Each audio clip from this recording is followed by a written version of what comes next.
The Museum of Science and Industry's Anne Frank The Exhibition is now open.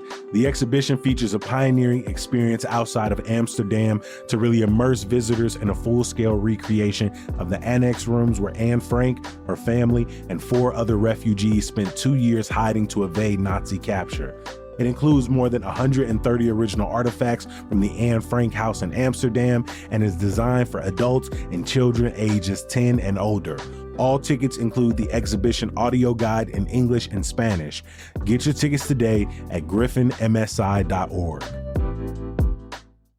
We're not saying a visit to Bloomington, Indiana will turn you into a forest-bathing, sandal-wearing, dissertation-defending, stray cat rescuing, nonprofit starting, Monroe Lake paddling, guitar strumming, march organizing, vinyl listening, leaf watching, zen finding, coffee roasting, yoga practicing, beer drinking, bread baking, co-op joining, pottery throwing, vintage thrifting, bike everywhereing, art appreciating, farmers market shopping, biz thinking, football fan. But we're not saying it won't. Visit Bloomington. See how it inspires you.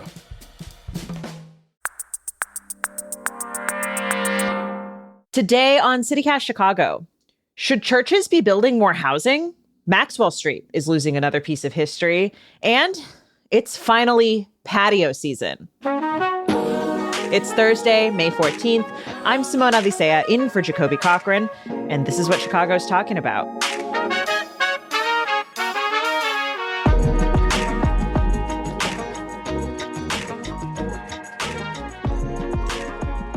I'm joined today by CityCast Chicago contributor Adora Namigadde. And Adora, welcome back to the show. Thank you so much. And I've got in the house creative producer Emmi Mack. Hey Chicago. I know we don't. It's tough to let go of, Emmi. The It's Hey really Chicago. hard. Our newsletter is now called CityCast. We're all CityCast Chicago now. Everything is CityCast Chicago. Adora, I want to start with you. As I'm currently on the hunt for an apartment right now, so I am definitely seeing how much more expensive housing is in Chicago. We know that the city doesn't have enough affordable units to really satisfy demand, but you've got a story today about a movement to maybe put a dent in that, to try to help, and it's called Yes in God's Backyard. What is this? And Simone, it is a real struggle, first of all, to find housing in general, and especially low-income families. So Yes in God's Backyard is trying to make it easier for low-income families to access housing by having churches, a lot of whom own a lot of land, especially if they've been around for a lot of decades. They have land and declining membership, so the land is not being used. And so this movement is saying, why don't then churches use the property that they already own to build affordable housing? So the movement started in San Diego County in 2019. In that county specifically, the advocates who really started it noticed that the churches had more than 2,000 acres of land that they owned, and it was just sitting there not doing anything. So I know there's an act being considered by Illinois lawmakers to this point. Now, I want to get into that, but there are also some examples in the Chicagoland area where churches have come together with the city, with some other partners to actually build affordable housing units. Yes, the perfect trifecta seems to be a church meets with a nonprofit, meets with a municipality. So most recently, this Monday in Evanston, there was a groundbreaking on a 33-unit building that's an affordable housing building. And the households that will live in there will earn up to 60% of the median income for the area. So one bedroom is going to cost $650, up to a 3-bedroom will cost $1,050. And so the church, called Mount Pisgah Ministry, had land that was not in use. And then the city of Evanston had a vacant parking lot that was not in use. And then the nonprofit Housing Opportunity Development Corporation knew that they wanted to build an affordable housing complex. So they actually identified the land that Mount Pisgah owned in 2003. So more than 20 years ago. Yeah. They identified it a long time ago, but because of all this bureaucratic red tape, which is what this legislation we're going to talk about later is trying to introduce, they were not able to really get things off the ground. But they worked together with the city and they were able to do a land swap. The church gave the nonprofit the land. So then the nonprofit is able to build the housing. The church was not directly building the housing. And then the city gave the church the vacant parking lot, and then the church is going to relocate to that lot. Okay. So it's a bit of kind of a game Whole of switcheroo Tetris yeah, thing. for sure. And I think there's sort of another example of this in Chicago in Lakeview, right? With the Lakeview Lutheran Church. Yes, exactly. So the Lakeview Lutheran Church, they were looking to downsize. Again, they had this issue of they're around, but kind of had a larger number of congregants some decades ago, have way less congregants now. They had land. They wanted to put it to good use because they believe God gave them that land to do good for people, but they didn't really know how. And then there's a nonprofit called Over the Rainbow Association. And that was started by parents of children with disabilities who wanted their kids, when they became adults, to be able to live independently. And they would just need some mobility modifications in their units to make that happen. And then with zoning, the city is responsible for that. So they needed to work with the city of Chicago. So then what ended up happening is the Chicago Housing Authority, they gave $18 million over 30 years through vouchers to the nonprofit, and they built the land they built the housing complex on the church's property. Okay. So you've mentioned now a couple times that, right, this requires a lot of coordination. There's some red tape here. What are some of those barriers that this legislation seeks to ease? Like, why is it so hard? Like, the church owns the land. Why can't they just build on it? That's a great question. It's all about zoning, basically. And zoning laws really dictate what you can do with land. Like, even me, I'm a homeowner, but I can't just do anything I want on my property, right? Even if we want to fix the outside of our building, like I'm in a condo, I'm in an HOA, we have to go to the city to make sure that we can make certain modifications to our land, to our building. So just because you own it doesn't really mean that you can do whatever you want. What specifically happens with these affordable housing complexes, though, is that projects just stall a lot, to be honest. So I mentioned earlier with the complex that just broke ground in Evanston, the land had been identified more than 20 years ago, but it just went through a lot of bureaucratic red tape, a lot of start and stop.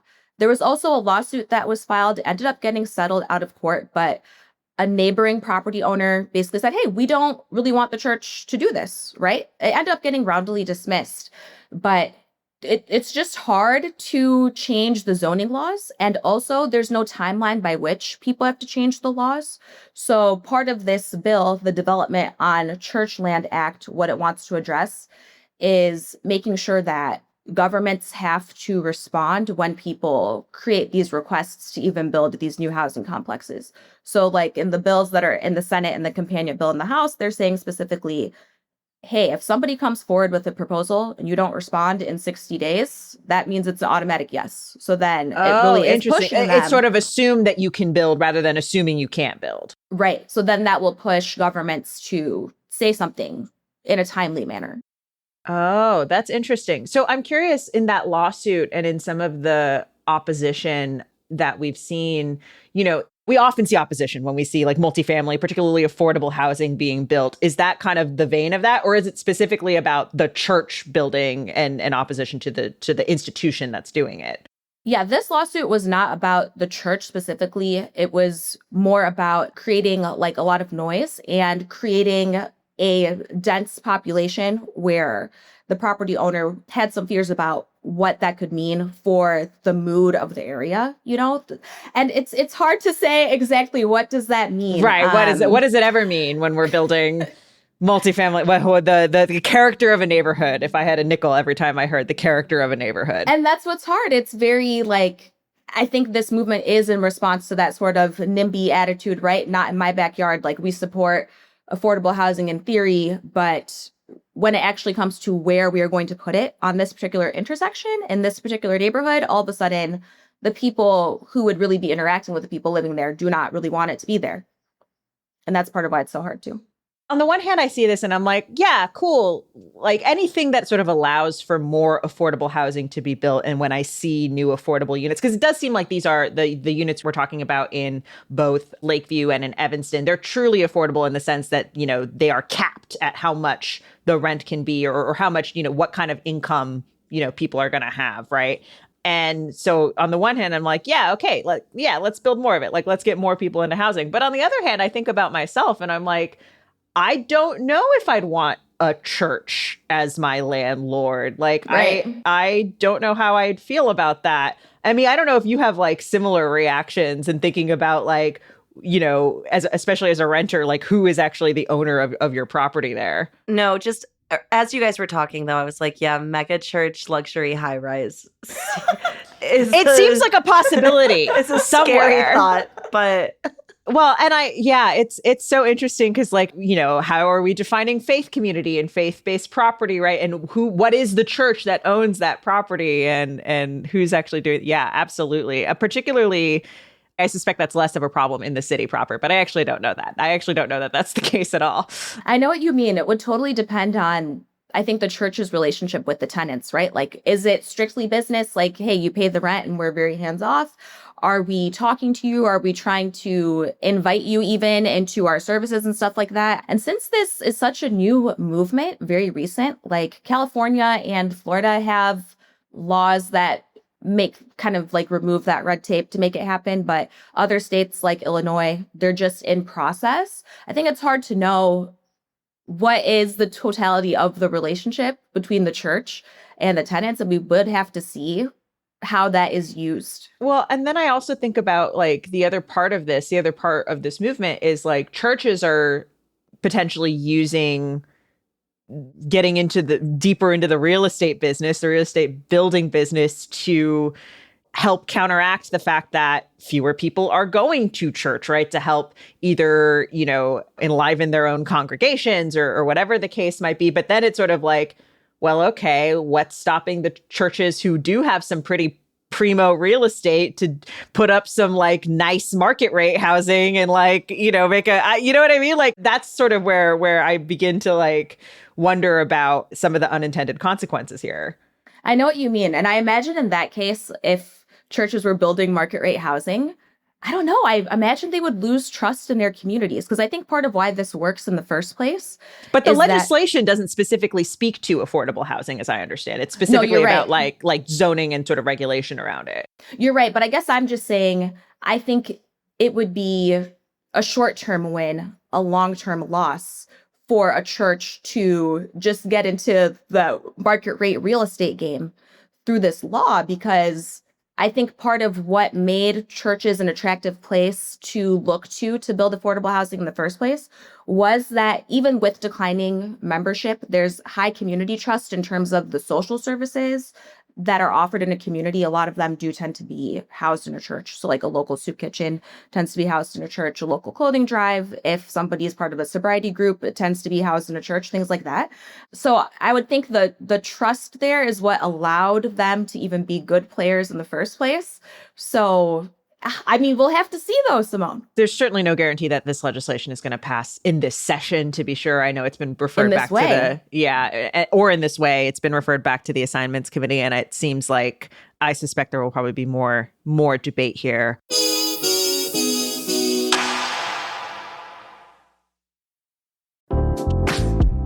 This weekend, the world-famous Randolph Street Market Festival returns to Chicago's West Loop. This is a shopping and entertainment experience like no other.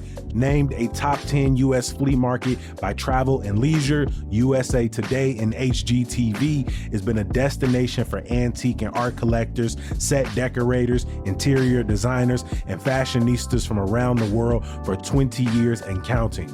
With an on-site parking garage, shop the indoor building and outdoors too. The market is going to be here, rain or shine. They've got over 200 mini boutiques selling art, antiques, vintage fashion, vinyl, and more. Take a break while you're shopping and enjoy live music, food, and 3 market bars. You never know what you're going to find or who you're going to run into at the Randolph Street Market. Get your tickets now at randolphstreetmarket.com. Let's be real, May weather can be unpredictable. One day you got sunny skies, the next is torrential downpour. And hey, you need windows that can manage whatever is thrown your way.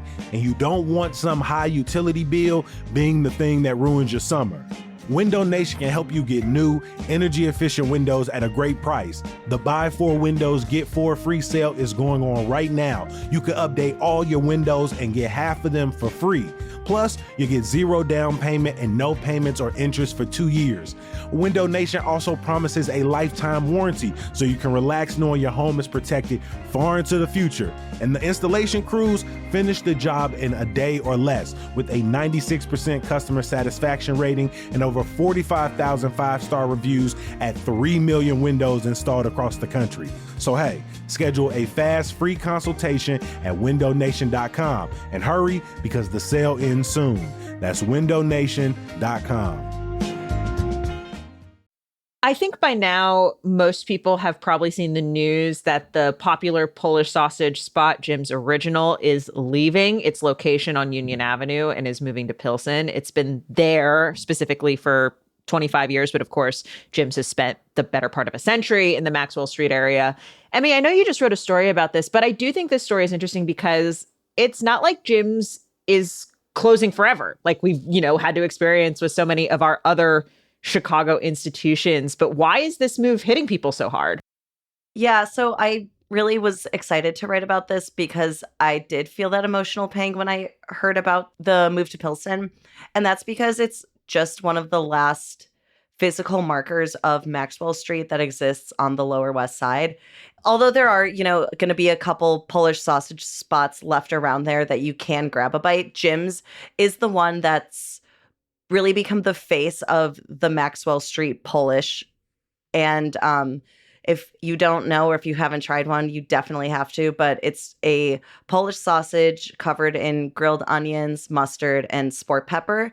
I personally think Jim's is the best one. It's got a really spicy sport pepper, not the wimpy kind you get on a hot dog. This is a real kick. So yeah, it's not just that people are like, where am I going to get a hot dog? Especially late at night. Jim's was famously 24 hours for a very long time. Although UIC, which eventually had become its landlord on Union Avenue, forced them to limit their hours to close at 1 in 2021. Well, and it's UIC now that is causing the move, essentially, Yes. right? They are expanding and as you said, they are the landlord, and that expansion is pushing Jim's out and kind of has forced Jim's to find this new location, which of course mirrors what has happened historically on Maxwell Street. Yes. So, when Mayor Jay Daley was in charge and it was all about urban renewal and removing what he called urban blight, Maxwell Street was kind of in the eye of his target. And he really pushed UIC to not only open, but open where it did on the Lower West Side there, kind of in the center of what had been at one point the country's largest open air market that was a haven for immigrants who were trying to make a buck since the 1800s. And so starting around the mid-50s, Maxwell Street starts to basically deteriorate under Daley. Dan Ryan was constructed in 1957. That basically bisected the market, choking off about half of it. And it was just downhill from there. UIC kind of got the go-ahead to eminent domain the area in the 60s, and that process took decades to really complete. But yeah, in 2001, Jim's Original and its former location, which was on Halstead and Maxwell, right where the market had been, they were forced to eventually move by UIC into where they've been for the last 25 years. But UIC has remained their property owner, their landlord, and that's why they were able to limit the hours post-COVID, and now that's why they're getting bumped again. So I think it hits especially hard for people who eat there or honestly drive past it. It's got an iconic yellow brick building, mustard yellow, and I think it has, you can't help but feel a bit of a wave of nostalgia. I mean, I definitely feel that when I go there and when I'm near there. And I obviously didn't grow up, at the height of Maxwell Street, but my parents did. And actually it was the 50s. It was already about to kind of all collapse, but they have so many stories. I mean, the way that my parents talk about Maxwell Street is the way that people talk about going to Six Flags. I really was raised, my family's flea marketeers is what we call them. What my uncle is 79. He's going to be 80 in February, and he still drives all over the country selling miscellaneous auto parts at flea markets. That's how he makes his money, and he makes a good living doing it. Yeah. So it felt emotional to hear that Jim's was moving. In my story that we have on CityCast on our website, I asked my mom about what she remembers from going to Maxwell Street as a kid, and she immediately said the smell of grilled onions. And I was asking her to describe it a little more and kind of nagging her, and she couldn't, because she was like, it was such an overwhelming sensation, and all she remembers was it making her really hungry. She said her parents never bought them sausages when they were down there. They would get to go home and have them. And then my dad spent even more time down there because his dad sold faucet parts and fluorescent lights and used to trove the alleys of Albany Park looking for stuff to go and sell down there. So yeah, it's interesting. My parents were born in the mid-50s, so their stories are already talking about, there were abandoned buildings nearby. People were still setting up shop in burned out and abandoned buildings for decades into kind of the decimation of Maxwell Street. But yeah, when Jim's moved to where it's currently at and where they've been told they need to vacate by June 30th, even that small shift within the neighborhood felt like a bit of a nail in the coffin. Well, because it's around the same time that the market itself, in sort of its, I mean, I don't know if you could call it its original form, but the closest thing it was, to its original form had also stopped, right? Yeah. So in 1994, the Maxwell Street Market was moved to Canal Street, and then in a much smaller form. And then in 2002, after failing to gain historic district status, the original buildings that were part of the Maxwell Street were demolished. So right around the time that Jim's had moved. But Jim's is looking at a new place in Pilsen, and they're talking about opening in the fall and restoring their hours back to 24 hours. So that is kind of a little bit of a bright spot in this story, just because I think the idea of, I don't know, kind of continuing the legacy and continuing the adventure, honestly, in a new neighborhood, especially being open all night and just the crowds that draws in. I don't know. That's my crowd. So I'm personally excited. Yeah, it does suck to have to move. I guess I do think the bright spot too is just being able to have that 24-hour vibe again, because that's very different energy, being open all night than only until 1 a.m. Totally. And then meanwhile, literally around the corner from Jim's currently on Union is Sid's Clothing and Hats, a shop on Roosevelt that's been open for 65 years that's about to close.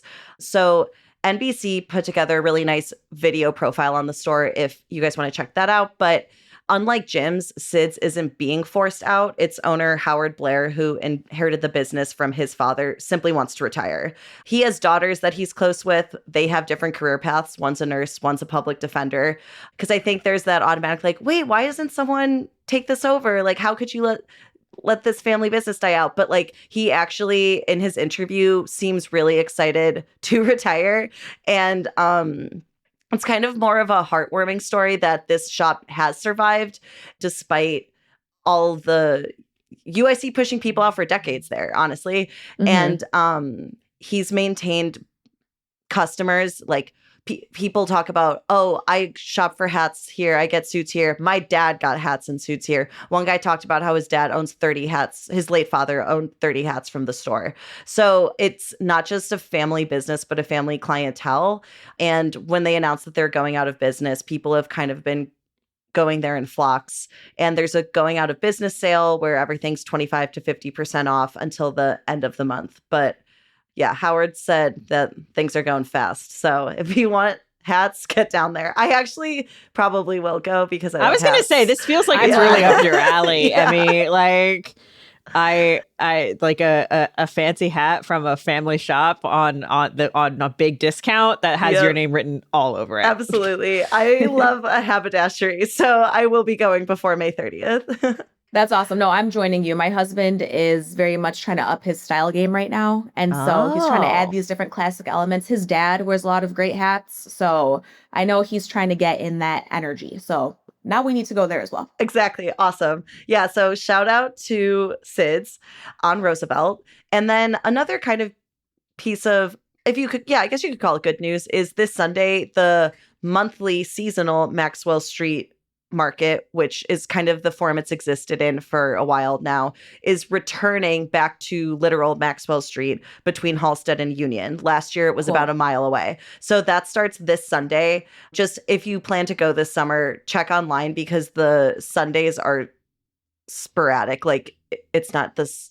And it's not, it's not like super, super regular. And I feel like is a very different, to your point, Emmy, about like the different vibe of, you know, being a 24-hour Polish spot versus just maybe like, you know, a kind of late night Polish spot. Like the difference between a monthly Sunday market, very different from the original, you know, open air market, constant open air market that Maxwell Street was and sort of was famous for. I don't think you're going to go and find blues incubation happening. I don't think you're going to be stepping over piles of hundreds and hundreds of used shoes. Although, maybe. Maybe. We can make it that way. Yeah. Hey.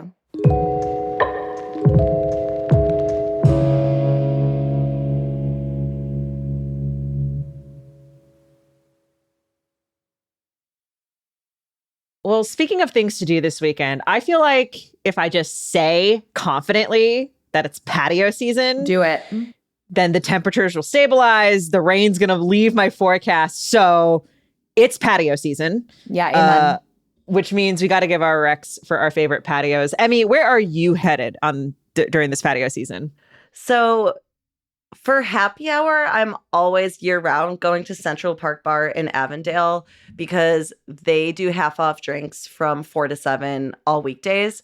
And then now that their patio's back open, it's like, it's on. It just doubles the amount of times I would be going.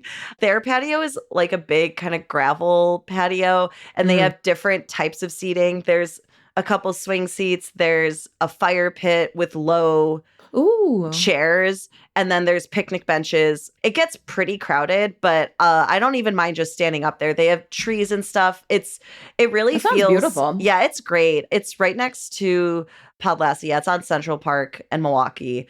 And really, you can't beat. I think like a vodka soda is about $4 during happy hour, so I cannot complain. And then, yeah, it definitely gets crowded during the summer.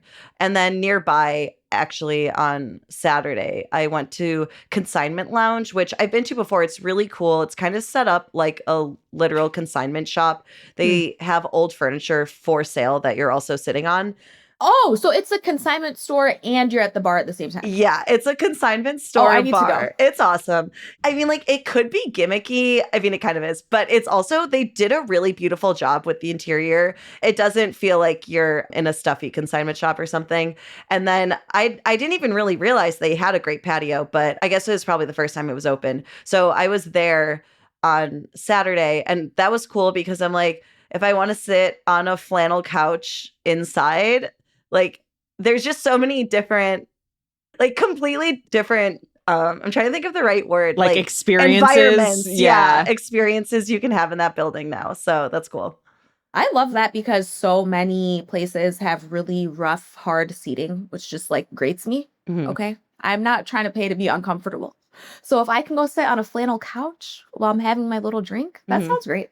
Yeah. And I actually had a good cold brew there on Saturday too. So like, even if you're not drinking, like if you just want to go almost utilize it as a coffee shop, you can do that too. I will be there soon. I mean, I'm curious because I think this is going to get into, we all have very different picks for the kind of the alfresco dining experience or drinking experience that we're going to get into here. So, I mean, I'm curious for you, like, what are the top 3 things that make a patio a good patio that you're like, that you're looking for? Is it whether it's about the patio itself or what's being served? For me, it's always cheap drinks. I do not be spending more than $10 on a drink ever, honestly. So that's number 1. But then not being crowded in, like, I don't want to be fighting to like find a table for my friends. That can happen at places that are kind of sceney too. Like, I think Sportsman's patio is a bit. Oh my God, that's too much. So overrated. It's way too much. Yeah. And I'm usually there the last hour before the patio closes, so it's kind of emptying out. But like, it's not my favorite. I much prefer ones where even if you don't have a seat, you can comfortably stand and talk to people. So I said cheap drinks, space. What's the third thing? There maybe isn't, but Yeah, maybe there. I picked 3 arbitrarily. Yeah, maybe there isn't. My needs are simple, I guess. Hey, I like it. Adora, what are you looking for in your alfresco experience? I'm looking for overpriced drinks, but a beautiful scenery. Okay. Okay. That's a choice. Like, because I don't even drink alcohol. So Okay. every drink is, by definition, overpriced because I'm getting fancy juice in a little flute. You know what I mean? Okay. And I know it's just juice, but I'm just there for the energy. I'm there to be around the people. I'm just there to see the drinks beautifully displayed. Like, I'm there for the energy of it all. Truly not for the drink. So what's your rec then? So my rec, I guess I have 2. So one is at Virgin Hotel downtown. They have a rooftop bar called Cerise. Beautiful vibes. Beautiful vibes. They have a great live DJ. Like, the music is fire. It's just a good time. If you want to go dance a little bit, have your little drink, your frou-frou beverage of choice. That's a good spot that I really like. And then also the Roby in Wicker Park, I love as well. Very expensive. Very good. And they also have a cute little cave on their rooftop. If you go a few floors down, also from the very top roof with the cave, then there's the little pool. And the pool is open to anyone. It's actually the only public pool in Wicker Park, technically. Oh, interesting. Because you don't need to buy anything. You just go up there and get in. It's very small, but I go That's there a a hack. lot. Yeah, it is a hack. So maybe I'll save money on the juice. Just go to the pool. Yeah. It really impresses people from out of town, too. I like that. My sister just moved to Wicker Park, which is super exciting. Best news of my life. So I will be going with her now. Rooftops it's so funny because like by the time I get there, I'm like having a good time. And of course, like, especially if you're doing, you know, like London House or whatever, any of the downtown ones, and it's, you know, you're on the river and you see the view and it's great. But my problem is I don't think I've ever had like a decent, certainly not a decent meal. And I think the drinks are pretty so. Like, it is hard to find, like, and so you're kind of like, I disagree with that as a concept. It would be better to have both. Like, that's the thing. It would just be better to have both. But honestly, especially being exclusively in the mocktail lane, there's only a few places that really treat their mocktails like very seriously, like real drinks. That's you know true. What I mean? That's true. And I need you to bring that energy, but I don't know any rooftops that do. The other rooftop I like, but also gets too crowded, is Jean's Deli in Lincoln Square has a rooftop, which is really cool and feels like it's going to be really low key. And then you get there on a day and it's just like crazy crowded because, of course, everyone who knows. But on a day you can catch it. Like, if you're early in the season, I think it's a pretty good one. Like this upcoming weekend. It's pretty early. Yeah, maybe. I think maybe you could get it. I am sort of somewhere in the middle here. My thing is, I realize that, like, I like to have a meal. Like, I just generally, like, when I'm thinking about a patio, I'm thinking about an experience that feels a bit unique. I like something that is a bit more upscale, like for a date, maybe. And I like something where the food and the drinks are like really strong, even if a bit pricier. So in our newsletter, our other creative producer, Michelle Navarro, wrote about some patios that she likes. And she mentions Pilsen Yards, which double tap on that. Like, Pilsen Yards, it's partially enclosed. So number one, like, if you've got weird summer storms or whatever, you can still kind of have that alfresco experience. But also, like, the menu is so good. Okay. I have never had a bad meal at Pilsen Yards. And it's like, you get that like casual patio feeling, but like with food that feels like a bit more upscale. And I love that. What's the cuisine? It's Mexican cuisine. Cool. You know, a bit sort of like upscale Mexican is maybe how I would describe it. It's excellent. I really enjoy it. And then a very similar one, Hopleaf has a patio in the back in Andersonville that I think is a bit underrated because, of course, Hopleaf has like so much seating everywhere that I think people don't even realize it's an option. But I have had, like, my boyfriend and I went there for an early date and like it was so magical. They've got like the tea lights everywhere and like, you know, and they come out with you know, your beers and your beer and your mussels, and it's just like you really feel like you've been transported to Belgium and you're having just like a beautiful time. And so that's one of my favorite patios as well. The ambiance of it all. It is. It's nice. such a vibe. And so, yeah, if you have a favorite patio, let us know. Shoot us a text, 773-780-0246. I want to thank our guest today, CityCast Chicago contributor, Adora Namigadde. Thanks so much for hanging out. Thank you for having me. And creative producer, Emmi Mack. Thank you. Thanks to both of you. It was such a good conversation. Thanks. Before I let you go, I gotta leave you with some good news to get you through. I want to give a shout out to reader Carrie C., who wrote in to remind us about what is basically the official start of summer festival season, and that's Mayfest in Lincoln Park this weekend. Carrie is also going to be one of the vendors, so make sure you bring your CityCast Chicago tote, say hi, and if you don't have a tote, that probably means you're not a CityCast Chicago neighbor. And you might be like, okay, cool, I'll just wait till the next merch drop. But I would argue that it is still worth it to join now because you can still get the other perks immediately. That's ad-free listening, members-only segments, invites to exclusive events. It's $10 a month or $100 a year, and you get to support the team that makes this show every day. You can join now at membership.citycast.fm/Chicago. We'll be back tomorrow rounding up some more big stories from the week. We'll talk to you then.